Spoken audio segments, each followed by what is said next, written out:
I've never liked talking in front of people, and it's nothing against you guys. Like, it's just kind of scary. Like, it can be intimidating to get in front of a lot of people and speak, especially if you're telling personal stories and you have to be vulnerable and you're kind of opening up about yourself. I'm sure at least a few of you would agree. Like, if I asked one of you to stand up in front of everyone and tell the story, I can't imagine there'd be a big fight for who gets to go up. Like, maybe there'd be more of a fight of who doesn't have to do it.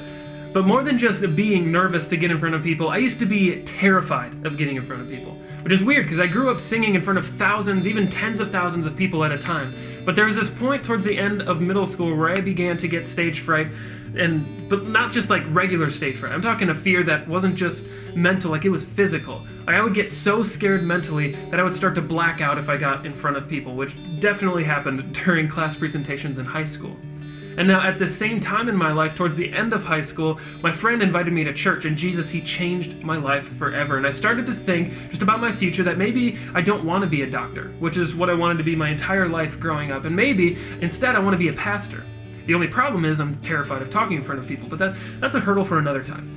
I remember I started to get really involved as a student, and then I went to college and I was a volunteer for the high school ministry at the church, and eventually I became an intern for Mike, who was the high school youth pastor. And he asked me to preach because how it was set up, like the middle school and high school ministries each had their own separate services on Sunday morning, and he asked me and I said yes because, well, I think I had to for my internship, but I was immediately scared. Like my heart, stomach, all of the things, they just sunk in me, and I was so scared. But I remember sitting down with Mike, and he helped me walk through the message, and he was so encouraging and supportive. He was there the whole time rooting me on, saying like, you got this.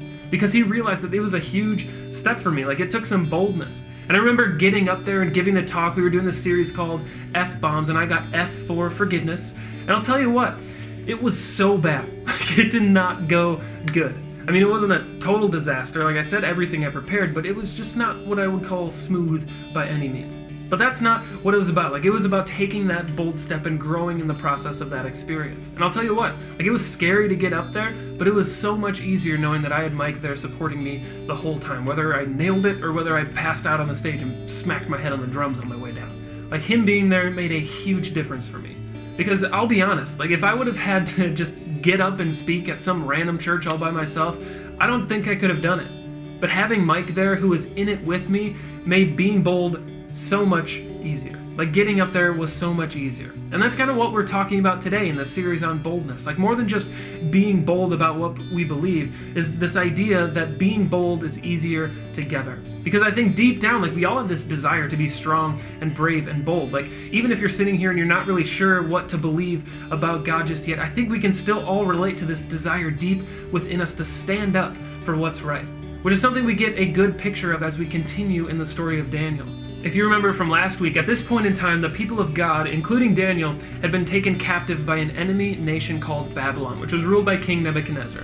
And Daniel, he was one of a handful of men chosen to be trained and educated in the ways of Babylon. And they didn't really have a choice about being there, but Daniel and his friends, they resisted these rules and customs and expectations of Babylon that were being forced on them in order to take a bold stand against any kingdom that was not God's kingdom. And incredibly, like, standing up against Babylon actually won Daniel some favor and influence in the eyes of King Neb. And so the king offered Daniel a job where he could hire a few of his friends to different positions of influence.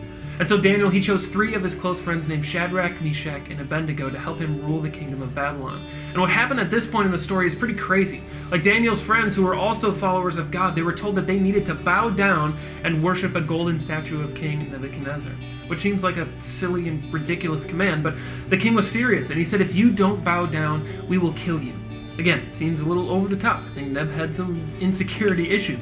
But Shadrach, Meshach, and Abednego just couldn't bow to the king. Because it wasn't just a bow. Like, this bow signified their devotion and worship to King Nebuchadnezzar. And they were devoted to the one and only God. So they refused, even if it meant that they would be killed. And as a result, for sticking up for what they believed in, they were thrown into the center of an enormous furnace. Like, absolutely insane. Like, if you want to talk about boldness, this story here should be right under the definition. Like, boldness, the willingness to take risks and act innovatively, having confidence or courage. Also, see Daniel chapter 3. And I'm just thinking while hearing the story about, like, what it would have been like if they would have had to do this on their own. Like, in my story, I probably could have done it alone if I had to. Like, not once did anyone threaten to kill or torture me. Like, everyone was pretty friendly.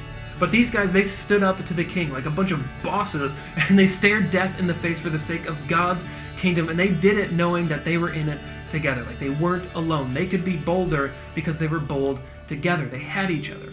And that didn't mean that they weren't scared. In fact, I wouldn't be surprised if at least one of them got a case of pee pants on the way to the furnace. Like, these were real people. It's easy, I think, to paint these Bible characters as unflappable heroes, but these were everyday guys like you and me who are standing up for the God of the universe who created them and loves them.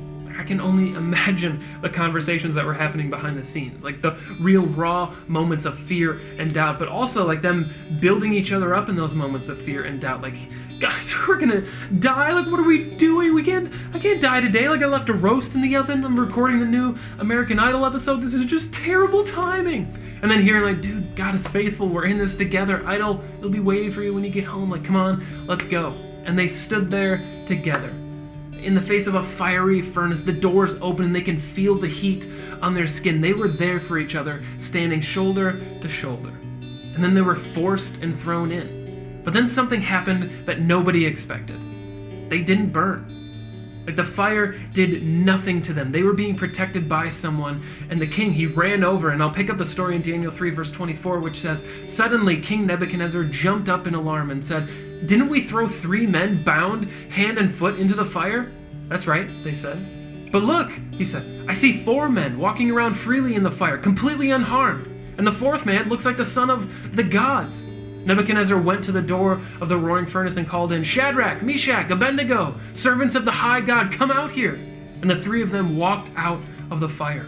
All the important people, the government leaders and king's counselors gathered around to examine them and discovered that the fire hadn't so much as touched the 3 men. Not a hair singe, not a scorch mark on their clothes, not even the smell of fire on them.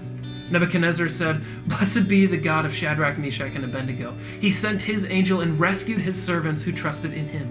They ignored the king's orders and laid their bodies on the line rather than serve or worship any god but their own. Therefore, I issue this decree.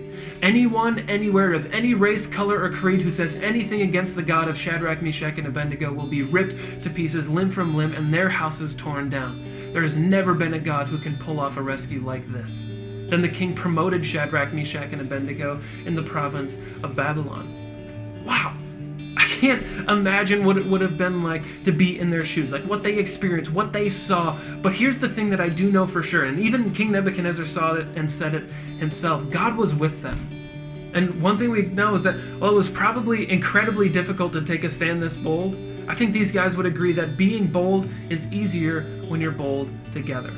You see, God, he created us to be relational. We're built for relationships. We thrive when we have others around us who encourage us and cheer us on, which is true in every area of our life, but especially true when it comes to our faith.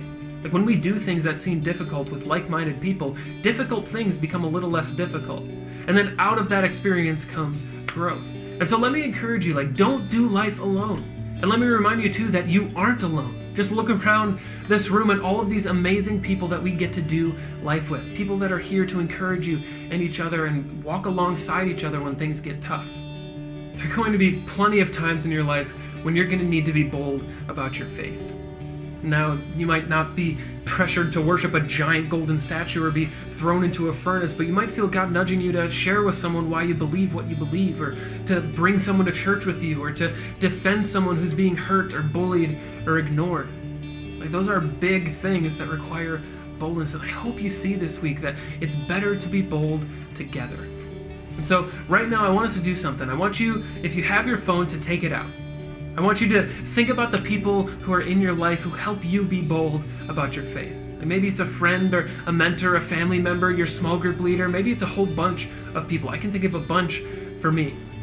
But what I want us to do is to take your phone, open up your text messages, and write something like this. Something like, "Hey, I just wanted you to know that you helped me be bolder about my faith. Thanks for being someone who helps and challenges me. I'm glad you're in my life." Now send it to anyone and everyone who is your Shadrach, Meshach, and Abednego, the people you could trust to stand with you in a fiery furnace or in the halls of your school. I think it's important to encourage the people in our life who stand by us so that they know that we're standing by them too. This week, I hope that you make bold moves for God.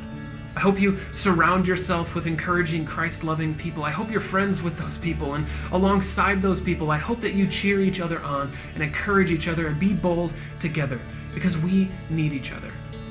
I don't know where I'd be without people like Mike and many other people in my life who have walked alongside me. They're the best, because being bold is better together.